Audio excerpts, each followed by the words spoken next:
Opposé à la France, l'Uruguay et le Danemark, le Sénégal a un groupe très complexe sur le papier. Le champion du monde en titre, un double vainqueur du mondial et une bonne sélection qui fait régulièrement des jolis parcours.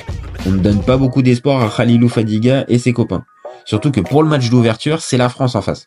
Zidane, Henry, Trezeguet, Thuram, Desailly, Barthez, Lizarazu. Dans leur communication d'avant-match, les Bleus donnent la sensation de sous-estimer le Sénégal. Platini lâche que la France et le Sénégal ne boxent pas dans la même catégorie. Pelé prédit que le Sénégal sera la Jamaïque de 2002.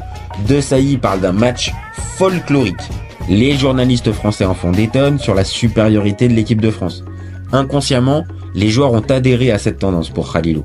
La veille du match, les Bleus ne sont même pas venus pour la traditionnelle mise en place au stade. Les Sénégalais ont pris cette absence pour une nouvelle provocation et une preuve surtout qu'ils étaient pris à la légère. Quand on revoit les images d'avant-match, on s'aperçoit que Khalilou Fadiga sourit pendant les hymnes. Il l'expliquera plus tard. Je pensais à tous les gens de la Goutte d'Or qui allaient me voir à la télé et ils allaient se foutre de ma gueule. Une déconnexion avec l'enjeu sportif imminent.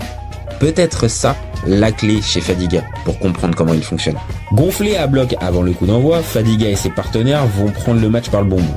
Le numéro 10 est remonté sur son côté gauche, il provoque, il dribble, fait des différences. Au quart d'heure de jeu, Trezeguet touche le poteau, et quelques minutes après, c'est Khalilou qui touche la barre transversale de Fabien Barthez. Le Sénégal est bien dans la rencontre.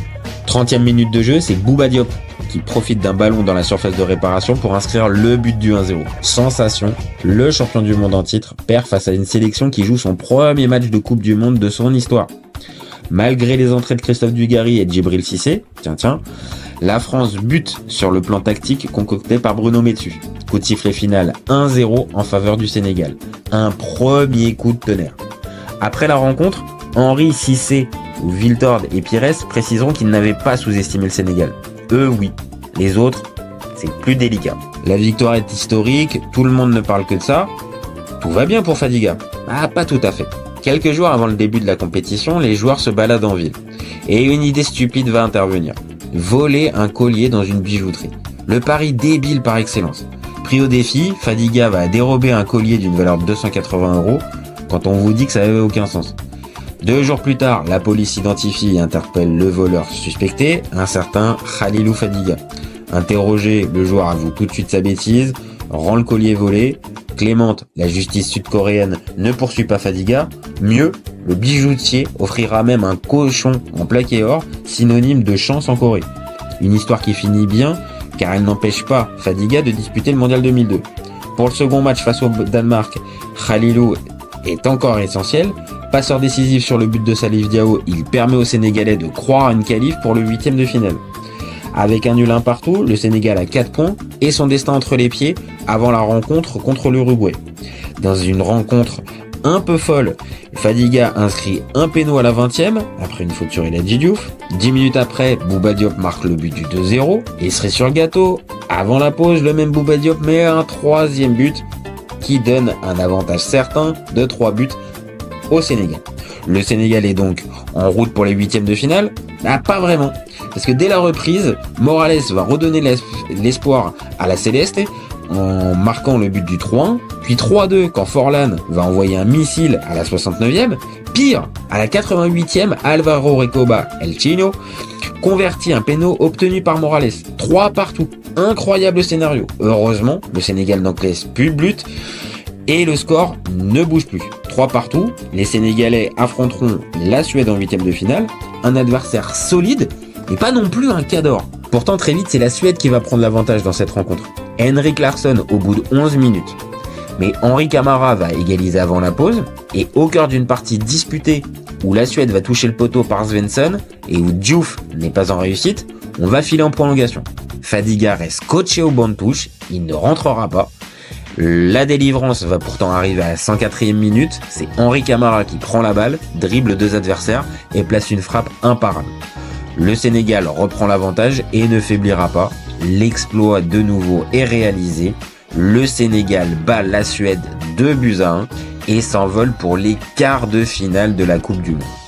À l'image de la Suède, l'adversaire n'est pas un monstre en quart, c'est la Turquie, et sans sous-estimer les Turcs, il y a de bonnes possibilités d'écarter la Turquie pour atteindre le dernier carré.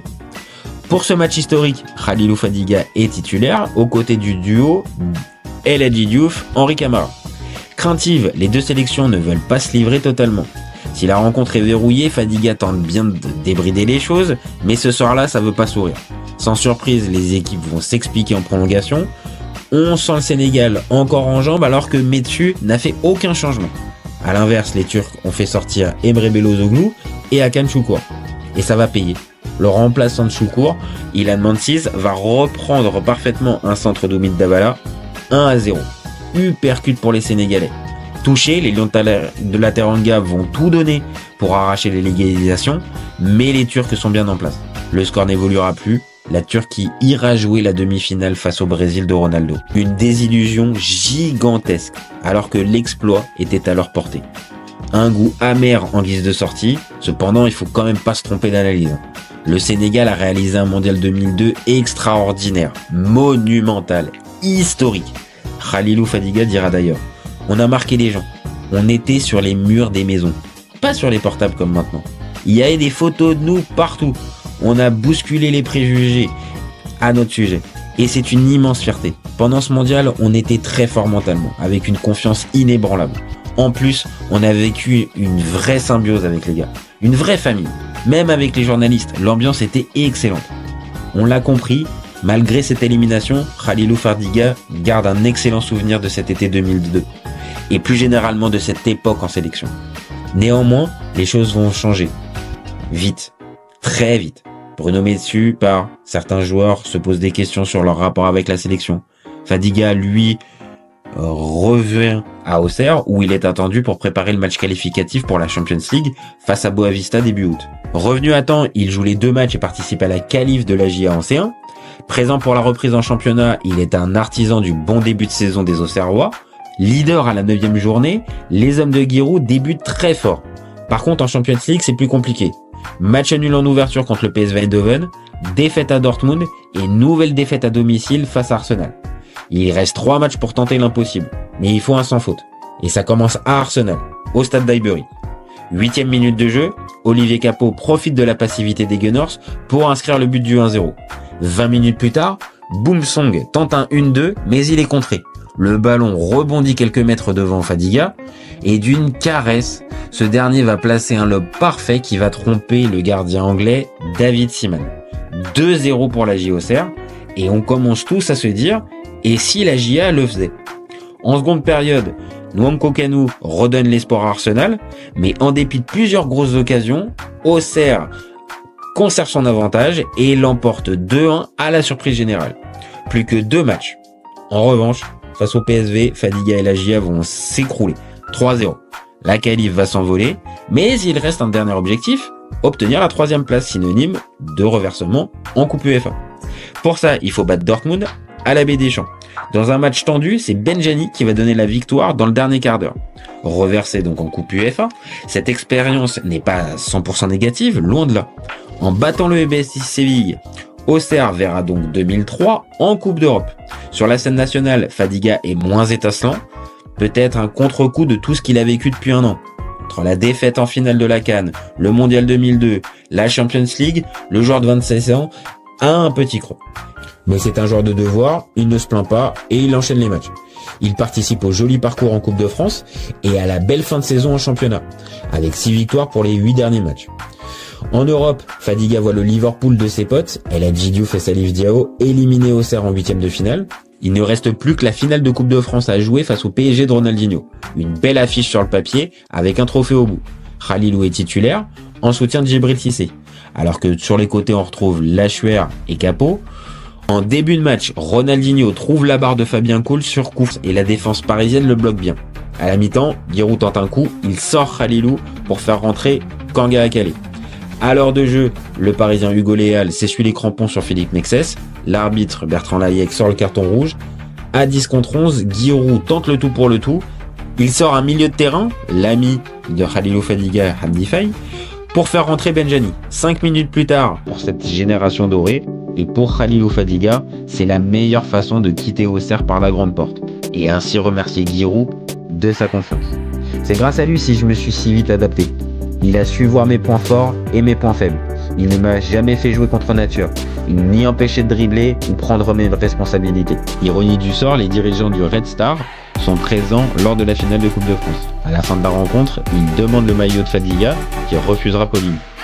Désormais, il va pouvoir honorer sa parole vis-à-vis de Massimo Moratti, le président de l'Inter. À bientôt 27 ans, Fadiga rejoint enfin un grand club ambitieux avec un passé historique. Il va pouvoir jouer aux côtés de champions comme Javier Zanetti ou Christian Vieri dans des stades mythiques et dans un championnat compétitif. What else? Début juillet, il signe son contrat de 4 ans avec l'Inter. Il passera la visite médicale à son retour de vacances fin juillet. Une situation classique en Italie. Après avoir bien rechargé les batteries en vacances, il revient avec l'idée de tout casser pour son arrivée en Italie. Il débute l'entraînement, 1 jour, 2 jours, 3 jours. Malheureusement pour lui, les choses ne vont pas prendre du tout la tournure espérée. Mais alors pas du tout. Les tests physiques pratiqués pendant sa visite médicale montrent un problème majeur. Une tachycardie ventriculaire. Une anomalie cardiaque qui nécessite des examens plus poussés et surtout un arrêt de l'activité sportive. Massimo Moratti, le président de l'Inter, va tout tenter pour sortir Fadiga de cette impasse. Mais en Italie, c'est pas le club qui décide, c'est ni même le médecin du club qui décide, c'est le comité olympique italien. Et dans ce genre de cas, en 2003, aucun risque n'est pris. Surtout quelques semaines après le drame Marc-Vivien Foé, décédé en plein match d'un arrêt cardiaque. S'il s'entraîne avec le groupe, Khalilou ne dispute pas une seule minute avec l'Inter, une vraie déchirure pour un joueur qui pensait enfin toucher le Graal. Mais au lieu de s'apitoyer sur son sort, il préfère voir les choses sous un autre angle. Il dit « Qui dit que s'il n'avait pas vu ça, je serais encore en vie ?» Personne ne peut répondre à cette question. Derrière ça, il va partir à Bolton en Première Ligue pour retrouver son ami El Hadji Diouf et aussi la légende JJ Okocha, mais aussi Vincent Candela, Fernando Hierro et d'autres joueurs. Entre blessures et prêt à Derby County, Khalilou peine à retrouver son meilleur niveau. Mais un nouveau coup dur va intervenir pour Fadiga. Lors d'un échauffement avant un match de cup face à Tottenham, Khalilou fait un malaise cardiaque. On lui pose un défibrillateur derrière les côtes pour qu'il puisse continuer à jouer, mais c'est un nouveau coup dur. Pire encore, à Coventry, il va se faire les ligaments croisés du genou. À ce moment précis, soyons clairs, certains joueurs pros décident de jeter l'éponge devant tant de coups du sort. Mais pas Khalilou Fadiga. Rassuré par les médecins, il va s'accrocher et il va signer à La Gantoise en janvier 2008. À 32 ans, malgré le poids des années et de l'inactivité, Fadiga va s'offrir une dernière danse. Sa qualité technique est intacte et sa vision du jeu reste largement au-dessus de la moyenne. Quelques bonbons en guise de passes décisives, des sucreries comme geste technique, la recette de ce bon vieux Khalilou. Finaliste de la Coupe de Belgique, Fadiga ne peut pas empêcher la défaite des siens 3-2 face à Anderlecht. Suite à ce retour, il fera 6 mois à Anvers, le temps de réapparaître en sélection pour aider le Sénégal à se qualifier pour la CAN 2008. Mais les choses ont changé. En sélection à cette époque-là, la génération est moins bonne que celle de 2002, et au terme d'un match nul, un partout face à la Gambie, le Sénégal ne participe pas à la CAN. Un clap de fin un peu triste quand on pense aux bons moments, voire aux excellents moments vécus entre 2000 et 2002. Khalilou dira d'ailleurs « J'aurais voulu une autre sortie, c'est pas la fin que j'imaginais. Mais chaque jour, on apprend une leçon de vie. » Nouveau contre-pied, Khalilou Fadiga a pensé très tôt que la carrière d'un joueur n'était pas éternelle. Il a donc anticipé en s'intéressant à beaucoup d'autres choses. Amateur de littérature, il a toujours été vu comme l'intello de la bande car il aimait lire des livres. Idem pour la musique. S'il a un penchant naturel vers la musique africaine et sénégalaise traditionnelle, il aime aussi le jazz, le rock, le blues, loin des clichés. Khalilou Fadiga a eu une seule idée en tête pendant sa carrière, s'amuser. Pour lui, rien ne pouvait l'empêcher de prendre du plaisir. Ni une blessure au genou, au tendon, au pied ou au cœur. Et au final, il a réussi un truc encore plus fou, rentrer dans le cœur des gens. Souvent comparé à El Hadji Diouf, Fadiga précise qu'ils étaient différents. Certains disent que je suis plus technique et qu'il était plus individualiste. Dans son domaine, c'était le meilleur, et dans le mien, j'étais un des meilleurs. C'est tout Khalilou Fadiga dans cette déclaration. Pour bien comprendre l'impact du joueur, il suffit de prononcer le mot football et exploit au Sénégal pour que le nom de Khalilou Fadiga soit prononcé instantanément. 20 ans après, sa cote n'a pas baissé au Sénégal. Il fait partie des légendes du peuple sénégalais. Pas un petit exploit pour ce gamin de la Goutte d'Or qui a eu une carrière bien remplie tout en ayant son bac L et plus récemment un master en droit économique. Un vrai modèle de réussite et de modestie. Capable d'illuminer une rencontre par un geste technique ou une inspiration géniale, Khalilou Fadiga est un artiste du ballon rond. Élégant, avec un pied gauche soyeux, un passeur, un bonificateur comme il se décrira, un numéro 10 surtout comme on les aime. Alors pour tout ça, merci Khalilou Fadiga.